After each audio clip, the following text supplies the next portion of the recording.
If you were filthy rich, what's a totally unnecessary but cool and outrageously eccentric thing you would buy? I've thought about this. I love my house.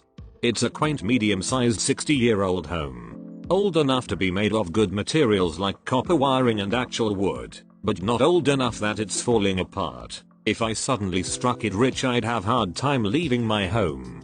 Don't think I could raise it and build a big home on the lot. Won't keep with the neighborhood aesthetic. Instead, I'd buy the house next door and the house directly behind. Then I'd excavate the land in between and connect them all with a massive underground basement. It would have all the modern perks, an indoor pool, a games room. I might even renovate the main floor of one of the extra houses into just 3 or 4 massive bedrooms. I'd cover that all back up with earth and grass and gardens and stuff, so from the outside it still looked like 3 separate houses, but inside would be my super house. I believe that Jeff Bezos did something similar to this in DC. 3 connected houses that appear separate from the outside. I would love an automated front gate. When I drive down my drive, water fountains would shoot over my car in an arch like them from Roller Coaster Tycoon. What a welcome home. I'd go all out and get the Jurassic Park gates. An indoor pond, not for me but for my turtle Raphael because he deserves to be spoiled. Bookshelf that spins around when you pull on a specific book, but instead of revealing a cool bat cave type of thing, it's just a laundry room. Can you imagine trying to pull the book while holding a laundry basket though? RIP my dude. I've always wanted a wall-sized aquarium with glow-in-the-dark jellyfish. I didn't know I wanted this, but now I want it. My dream is having an in-wall aquarium. I don't care if it's just 125 grams, I just want an in-wall aquarium. Sadly, I have no walls in my house that are even remotely candidates for this unless I want to be able to see from the living room straight into my bedroom. This seems like a bad idea. A massive glass greenhouse as a connected room in my house. Give it a Victorian gentleman explorer kind of vibe. Big exotic plants and trees everywhere, scattered birds and small fauna, and a small pond in the center. Also, a small cottage for my silent and dedicated gardener to live on site in. A level D flight simulator with an interior built for Elite Dangerous. I would buy a Humvee complete with a turret and gun on top, but instead of bullets it would shoot out obnoxious amounts of silly string. Occasionally I would swap it out with spray cheese ammo. Can we start a fundraiser? I imagine this driving through a parade spraying everyone with food and fun. Now I'm picturing being hit by a starburst traveling 2,500 feet per second. That's a dream. It'd be funny if they opened their mouths expecting cheese but got silly string instead. A planetarium dome would be pretty cool. I built a geodesic dome in my backyard for about $400. 23 feet across and 16 feet tall. Got a whole bunch of different fun lights including a planetarium projector. Thing is awesome. I'd go pay for the education of like 100 college grads, but I'd let them know it was me, and that there would be a time when I would call in that favor. Occasionally call them and check in to let them know I was still watching their career with great interest. You can call them Scott's Tots. I feel like this would be really encouraging for them, and maybe even give them cryptic, sage advice whenever you check up on them. T-Rex skeleton as a living room ornament. Penguins with black bow ties. Hovercraft. I'm too rich to have a bumpy ride. Fuck potholes, that's what poor people taxes fix. I want to float, everywhere, even across water, like Jesus. An island in international waters where I can found my own country. Just enough to sustain 10k people, including visitors. It would be a mixture between tourism and scientific development. Basically a benevolent Bond villain. And whenever the population goes over 10k, the least productive members are sent out to sea in a life raft. In a sailboat. If they can make it to another country, good for them. Sailing would also be a staple of early education. Hire a crazy architect to build a mansion with a stupid amount of secret passages and puzzles gating off huge parts of the house, and never tell me about them, so I keep finding new rooms and puzzles and dungeons and shortcuts all the time.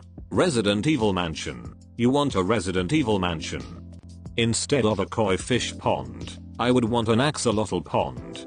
Complete with walkways, bridges and cherry trees to see these cute funny guys. I'd probably pull stunts like the rich dude in Rat Race. Offer lots of money as prizes for people to do crazy things just so I can look on in amusement. For inspiration, look up Charles Vance Miller, a Canadian prankster who put weird clauses in his will, like giving a house in Jamaica to 3 men who hated each other if they would live together in it. His will was also the start of the Great Stork Derby. He willed a ton of money to the woman in Toronto who gave birth to the most babies in the 10 years after his death. It was a 4-way tie between mothers who gave birth to 9 each. Gave brewery stocks to prohibitionists, etc. Charles Vance Miller. 3 men who were known to despise each other were granted joint lifetime tenancy in Miller's vacation home in Jamaica. 7 prominent Toronto Protestant ministers and temperance advocates were to receive $700,000 worth of O'Keefe Brewery stock, a Catholic business, if they participated in its management and drew on its dividends.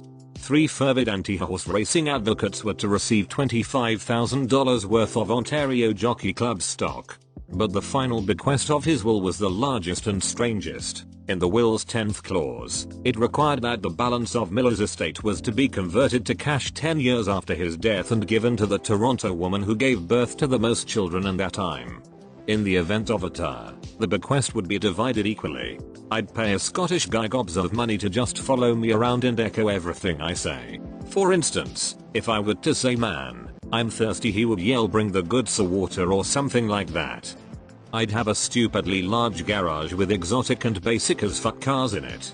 I'd build my own cinema so I can have the perfect cinema experience for every single movie. That would include the best snacks mankind has ever made, and I would occasionally open it for other people for free. Build a house. Yep, that's my weird eccentric idea. Build a house with weird twisting hallways like the Forest Temple from Legend of Zelda: The Ocarina of Time. With secret passageways built into bookcases, false walls, huge portraits and turning fireplaces. Certain walls would be mechanical to allow them to retract into other walls to make new not hidden passageways, making the layout ever changing and labyrinthian. I would invite friends and family over and torment them, running between the different passageways and messing with them. A massive gemstone geode, something like the Empress of Uruguay amethyst one, to put in my hallway. In this thread, a lot of chaotic good and chaotic neutral people who have been kept in check by their lack of funds. Okay, so I'd have a mansion, of course, but a 10-year-old version of a mansion. I'm talking water slides to go straight from my room to the pool. Fireman poles to go straight to the kitchen. Sushi boats that go to every room and constantly rotate hamburgers, chicken wings, and tacos. Soda fountains everywhere. Secret bookcases and passages that open into arcades and movie theaters. My old boss tied to a wall that I can beat with golf clubs and set on fire. A big trampoline park with a huge ball pit that I can jump into.